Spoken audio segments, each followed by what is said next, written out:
आज के बाद इस घर में तो मुझे काम करती दिखाई ना दो। अच्छा,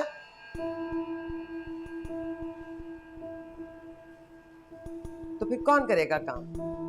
मैं खड़ी हो जाऊंगी चूल्हे के सामने इस उम्र में, या फिर शानजे जो नई नवेली दुल्हन है? ये नहीं कह रहा मैं। आप कोई मासी रख लें, पैसे मैं दे दिया करूंगा। ये बीवी है मेरी, इस घर में इसे बीवी बना के लाया हूं, मुलाजमा नहीं। नौकरी लग गई है तो नखरा देखो जरा। हाँ, 2 महीने से ज्यादा नहीं चलती तुम्हारी नौकरी। फिक्र ना करें, अब चलेगी। क्यों? आप क्या सुसर का दफ्तर है? जी नहीं, पहली बार आपकी तरबियत जिसने हमें सिर्फ लोगों के आगे हाथ फैलाना सिखाया है, जब बाहर निकल के ना अपने बलबूते पे कुछ हासिल किया है मैंने। इज्जत नफ्स क्या होती है पहली बार समझ आया है। तुम जाओ कमरे में अपना हुलिया दुरुस्त करो, जाओ।